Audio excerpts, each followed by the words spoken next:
салом тамошобинони гиромӣ, хулосаи хабарҳои муҳими 5 январи тоҷикистонро аз пойгоҳи хабари бомдод бароятон пешкаш мекунем. Шурӯъ мекунем аз як нигоҳи кӯтоҳ ба сархати хабари муҳими рӯз дар ин барнома. эътирозгарон дар Алмато бинои шаҳрдорӣ ва қасри президентро ишғол карданд. сардори милиса ба пешонии сартабиби ноияи ҷайҳун пистолет мондааст. Насим Шарифов, намояндаи гурӯҳи 24 дар Туркия, аз боздошт озод шуд. ҳавопаймо ба ҷои Хуҷанд дар фурудгоҳи Тошканд нишаст. шоҳроҳи Душанбеи Хуҷанд кушода шуд, вале барои фураҳо маҳдудиятҳо боқист. фиреб ба маблағи 1 миллион сомонӣ ва боздошти розаноҳои Гипразен. ва акнун тафсилоти хабарҳо. бо вуҷуди истеъфои ҳукумати Қазоқистон, эътирозот дар ин кишвар ҳамчунон идома доранд. эътирозгарон рӯзи 5 январ бинои шаҳрдории Алмато ва ҳамчунин бинои қароргоҳи президент дар ин бузургтарин шаҳри Қазоқистонро ишғол карданд. бино ба хабарҳо, бинои шаҳрдорӣ ва ҳамчунин чанд дафтари ҳизби ҳокими Нуротанро дар Алмато оташ заданд. дафтари шабакаи телевизионии Мир, ки ба таблиғи режими ҳоким айбдор мешуд, низ дучори ҳамлаи эътирозгарон шудааст. бино ба хабарҳо, мақомоти Қазоқистон интернет ва алоқаи мобилиро қатъ карданд ва аксари сомонаҳои хабарие, ки масоили Қазоқистонро пайгирӣ мекунанд, дар берун аз Қазоқистон дастнора шуданд. Қосим Жомарт Тоқаев, президенти расмии Қазоқистон, рӯзи 5 январ дар пойтахт шаҳри Нурсултон низ вазъи фавқулода ва соати комендантиро ҷорӣ кард. соати комендантӣ аз соати 23:00 то 7:00 давом мекунад ва дар ин соатҳо ба кӯча баромадани сокинон манъ карда мешавад. Тоқаев рӯзи 4 январ аллакай дар шаҳри Алмато ва вилояти Мангистау ва баъдан дар саросари вилояти Алмато вақти комендантӣ ва вазъи фавқулода ҷорӣ кард, вале ин пеши роҳи эътирозҳоро гирифтан натавонист. ёдовар мешавем, субҳи 5 январ дар пайи эътирозҳои густурда ба зидди боло бурдани нархи газ дар шаҳрҳои Қазоқистон аз 2 январ ба ин сӯ идома дорад. ҳукумати ин кишвар истеъфо дод. Тоқаев истеъфои ҳукуматро пазируфт. Алихон Смаиловро, ки то кунун муовини аввали сарвазир буд, муваққатан иҷрокунандаи вазифаи раиси ҳукумат таъин кард. истеъфои ҳукумати Қазоқистон дар пайи эътирозҳоест, ки рӯзи 2 январ дар шаҳри Жанаозен дар ғарби ин кишвар оғоз ёфт ва дар байни 3 рӯз тақрибан ҳамаи шаҳрҳои бузурги Қазоқистон бо шумули Алмато ва пойтахташ шаҳри Остонаро фаро гирифт. дар аввал сабаби бо эътироз ба майдон рехтани мардум аз 1 январ 2 маротиба боло бурдани нархи гази моеъ шуд. аксари сокинон бахусус дар ғарби Қазоқистон дар мошинаҳои худ аз гази моеъ истифода мебаранд ва табиист, ки якбора 2 маротиба боло бурдани нархи он ба кисаи мардум зарбаи сахт мезанад. дар рӯзи сеюми эътирозҳо, вақте тазоҳурот тақрибан ҳамаи шаҳрҳои бузурги Қазоқистонро фаро гирифт, мақомот розӣ шуданд, ки нархи газро то ба ҳадди 50 танга, ки эътирозгарон талаб доштанд, поин биёранд. вале дигар кор аз кор гузашта буд. эътирозгарон дар майдонҳо дигар на фақат поин овардани нархи газ, балки талабҳои дигар ба мисли истеъфои ҳукуматро гузошта буданд. ҳамин тавр акнун дар майдонҳо шеъори «Шалк кет, мӯйсафед бирав» ҳарчи бештар садо медиҳад. манзури эътирозгарон Нурсултон Назарбоев аст, ки бо вуҷуди ба 81 расидани синну солаш ва расман гӯё тарк кардани курсии президент, ҳамчунон аз паси парда раҳбарии тамоми умури Қазоқистонро дар панҷаҳои худ нигоҳ дошта, президенти кунунӣ Қосим Жомарт Тоқаев амалан ба як президенти лухтак табдил додааст. радиои Озодӣ бо такя ба манобеаш дар мақомоти ҳифзи ҳуқуқ хабар дод, ки шаби 31 декабр соли 2021 дар ҷараёни як моҷаро полковник Қурбоналӣ Пӯлод Барфӣ, сардори шӯъбаи корҳои дохилии ноияи ҷайҳун, ба пешонии Ҳомиҷон Абдулҳамидзода, сартабиби ноия, тапонча гузошта, пас аз кашокаш ба ҳаво 2 тир холӣ кардааст. ҳоло додстонии вилояти Хатлон ин қазияро таҳқиқ мекунад. мақомот расман моҷарои байни мансабдорони баландпоя дар ноияи ҷайҳунро шарҳ намедиҳанд, вале ба иттилои Озодӣ, вазорати корҳои дохилӣ барои ин кор аллакай рӯзи 3 январ Пӯлод Барфиро аз мақомаш барканор кардааст. ҳоло Исроил Ғоибзода, иҷрокунандаи вазифаи сардори шӯъбаи вазорати корҳои дохила дар ноияи ҷайҳун таъин шудааст. бино ба гуфтаи мусоҳибони радиои Озодӣ, сабаби муноқиша ин будааст, ки гӯё кадом хеши сартабиби ҷайҳун нуқтаи фурӯши сӯзишворе доштааст ва ба Пӯлод Барфӣ беэҳтиромӣ кардааст. پولاد برفی در تماس کوتاه تلفنی گفت که هیچ جنجالی نبود. وزارت کارهای داخلی موضوع را شرح نداده است، ولی در دادستانی ولایت ختلان حادثه را تصدیق کردند. حادثه شب سال نو در یک طربخانه نویه رخ داده است. آنجا رئیس سود نویه و سردار شعبه کمیته دولتی امنیت ملی در نویه جیهونی حضور داشتند. آنها جنگ بین دو نفر را خلاص کرده با دعوت دیگران تپانچه را از دست سردار شعبه وزارت کارهای داخله گرفتند. گفته است یکی از مصاحبان رادیوی آزادی و گفته مصاحبان رادیوی آزادی تا 3 ینور همه اشتراکچیان حادثه آن را پنهان داشتند و مقامات دادستانی از این حادثه دیرتر آگاه شدند. حامد جان عبدالحلیم زاده سرطبیب نویه جیهون روز 5 ینور در صحبت با رادیوی آزادی گفت از مقامات تفتیشاتی پرسید که چه حادثه شده است. پلکاور قربانعلی پولاد برفی 10 ماه پیش به وظیفه سردار شعبه وزارت کارهای داخلی نویه جیهون تعیین شده بود. او را به جای نعمت الله صالح‌زاده که با اتهام سوء استفاده از منصب در قضیه قاچاق طلا بازداشت شد به این وظیفه تعیین کردند. پیش از این پولاد برفی سردار شعبه میلیس ایستگاه راه آهن شهر دوشنبه بوده است.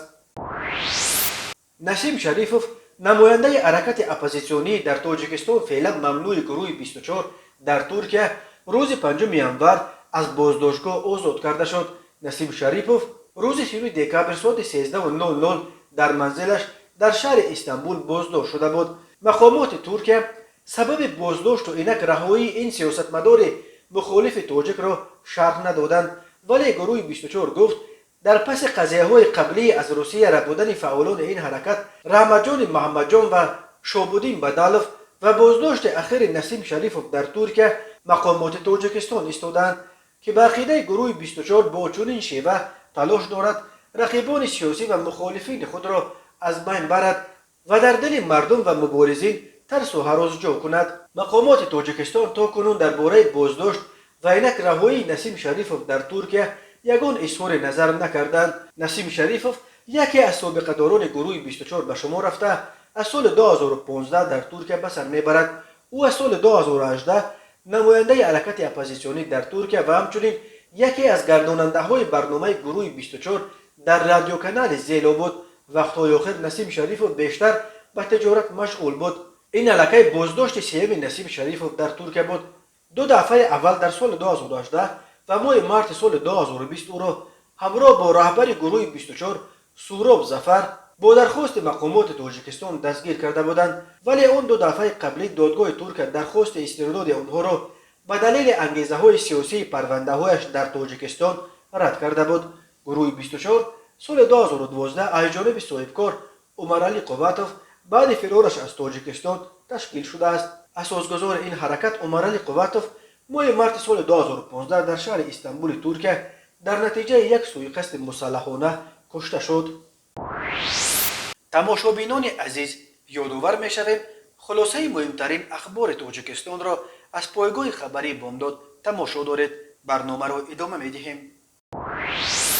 هواپیمای شرکت روسی سیبیر که با 174 مسافر در خط سیر نیژنی نوگورود خوجند پرواز میکرد صبح 5 ینور به سبب طوفان قوس نتوانست در فرودگاه خوجند پایین شود. فضلالدین حسنوف رهبر نمایندگی شرکت هواپیمای سیبیر در تاجیکستان به خبرگزاری از پلوس خبر داد که هواپیما با ساعت 9 صبح 5 ینور در خوجند می نشست، ولی بعد 10 مرتبه دور زدن در اطراف فرودگاه خوجند مجبور شد که به تاشکند برود. هواپیما 10 مرتبه در اطراف شهر خوجند دور زد، ولی به سبب طوفان قوس نشستن نتوانست. هواپیما سپس به فرودگاه احتیاطی فرودگاه به نام اسلام کریموف شهر تاشکند پرواز کرد. خبر داده است حسنوف هواپیما تنها بعد 3 ساعت توانست مسافرانش را از تاشکند به خوجند بیارد. برای صرفه کردن وقت مسافران منتظر در فرودگاه خوجند ما هواپیما را یکباره در تاشکند با مواد سوخت پر کردیم.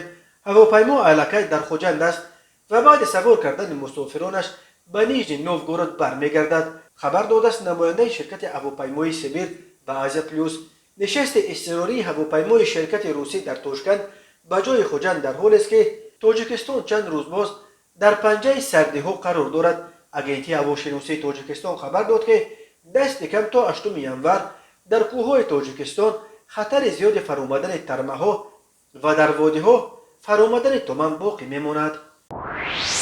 شرکت IRS مسئول نگهبین و پولچینی در شورای دوشنبه خوجندچنوق یگانه روی زمینی بین شمال و مرکز تاجیکستان 5 ینور خبر داد که روی دوشنبه چنوق شده است. کارمندان فیلیال شرکت پیامد ترمه‌ها را برطرف، راه‌ها را از برف تازه و با مواد ضد لغزش کارکرد نموده ایستادند. ولی شرکت در اطلاعش می افزاید که با مقصد ایجاد نکردن مانع به حرکت دیگر واسطه‌های نقلیات خاصه اتومبیل‌های سبک‌رو برای فوره و نقلیات پرتیبدار محدودیت جاری شده است. شرکت آیرس از نیمه دوم روز 4 ینور به حرکت ماشین‌های سبک‌رو توسط این شورای اجازه داده بود. برفریزی شدید از 1 ینور حرکت نقلیات را توسط شورای دوشنبه خوجندچنوق مشکل کرده است و این را الکی چند دفعه باز بسته و گشوده می شود. شب 3 ینور شرکت آیرس در پی فرآمدن 14 ترمه و در بندی برف ماندن 26 ماشین تصمیم گرفت که حرکت تمام نمود نقلیات را در این شورا موقتا تا زمان برطرف کردن ترمه ها باز دارد. اگنتی هواشناسی تاجیکستان میگوید خطر فرآمدن ترمه ها در راههای کوهستان از جمله در راه دوشنبه خوجند دست کم تا 6 ینور باقی میماند. کمیته حالتهای فوق‌العاده به این دلیل از رانندگان خواسته است که از حد اکثر احتیاط کار بگیرند و بدون ضرورت به سفر نبرایند، به ویژه با راههای کوهستان. شورای دوشنبه خوجندچنوق با نزدیک 300 میلیون دلار قرض خطای نفسازی شده از سال 2009 مسئولیت نگهبین و پولچینیش به شرکت آیرس واگذار کرده شد. در حال حاضر این یگانه راه پولکی در تاجیکستان است. و حالا یک مرور کوتاه به اخبار کریمینالی و حادثه‌های ناخوش روز. به شعبه وزارت کارهای داخلی یک در نوع فردوسی با عریضه مرد 34 ساله ساکن پایتخت مراجعت نموده است که 19 یولی سال 2021 مرد 27 ساله ساکن نوع واسه با راه فریب به باوریش درآمده از او 1,165,353 سومانی گرفته تا حال مبلغش را برنگردانیده است. عاید به حالت مذکور تفتیشات ادامه دارد. به شعبه وزارت کارهای داخلی یک با عریضه مرد 42 ساله ساکن نوع همدانی مراجعت نموده است که 2 ینور سال 2022 تخمینا ساعت 23:10 در محله گپرزیم پایتخت شخصان نامعلوم با روی زوراوری و آشکارا از جیبش یک عدد تلفن موبیلی تمغه ردمی 9 و 70,000 سومانی را تصرف نموده از جای حادثه غیب زدند. ضرری رسانیده شده 72,478 سومانی را تشکیل می‌دهد. هنگام گذرانیدن چاره‌بینی‌های اپراتیوی جستجویی از جانب کارمندان میلیشیا، 2 جوان 33 ساله ساکنان نوع واسه همچون گمانبر در صادر نمودن جنایت مذکور دستگیر کرده شدند. همچنین از جانب کارمندان میلیشیا معاین کرده شد که نامبردگان باز با همراهی جوان 16 ساله ساکن شهر کولوب 31 دکامبر سال 2021 تخمینا ساعت‌های 05:00 در محله ذکر گردیده با راه زوراوری و آشکارا از مرد 40 ساله ساکن نوع فیض‌آباد یک عدد تلفن موبیلی تمغه سامسونگ و 2000 سومانی تصرف نموده از جای حادثه غیب زدند. ضرری رسانیده شده 2400 سومانی را تشکیل می‌دهد. عاید به حالت مذکور تفتیشات ادامه دارد. به شعبه وزارت کارهای داخلی یک در نوع فردوسی با عریضه مرد 53 ساله ساکن پایتخت مراجعت نموده است که 3 ینور سال 2022 تخمین ساعت 11:30 در داخل بازار کاروان شهر دوشنبه شخصان نامعلوم با راه پنهانی 2 عدد زینه‌پایه 12 متره را دزدیده از جای حادثه غیب زدند. ضرری رسانیده شده 8000 سومانی را تشکیل می‌دهد. هنگام گذرانیدن چاره‌بینی‌های اپراتیوی جستجویی از جانب کارمندان میلیشیا، مرد 45 ساله ساکن پایتخت که پیش با ماده‌های 248 و 244 کودکس جنایتی جمهوری تاجیکستان سود شده است و مرد 46 ساله ساکن شهر دوشنبه که پیش با ماده 237 کودکس جنایتی جمهوری تاجیکستان سود شده است با گمان دزدی دستگیر کرده شد. اینچنین به شعبه وزارت کارهای داخلی در نوع دنقره مرد 38 ساله ساکن نوع مذکور مراجعت نموده است که شب 14 و 15 اکتبر سال 2021 تخمینا ساعت 02:00 شخصان نامعلوم با راه پنهانی به داروخانه‌اش واقع در حدود همین نوع درآمده از آنجا داروهای گوناگون را دزدیده از جای حادثه غیب زدند. ضرری رسانیده شده 45000 سومانی را تشکیل می‌دهد. هنگام گذرانیدن چاره‌بینی‌های اپراتیوی جستجویی از جانب کارمندان میلیشیا 2 جوان 31 و 22 ساله ساکنان نوع کوشانیان همچون گمانبر در صادر نمودن جنایت دزدی دستگیر کرده شدند. وابسته به حالت ذکر گردیده تفتیشات ادامه دارد. тамошобинон азизу гиромӣ, ин буд муруре ба хулосаи чанд хабари муҳими имрӯзи Тоҷикистон. Хабару гузоришҳои бештар аз Тоҷикистон ва дар бораи Тоҷикистону атрофи онро дар сомонаи пойгоҳи хабари Бомдод дар ин нишона пайгирӣ намоед: www.bomdod.com. хуш бошед.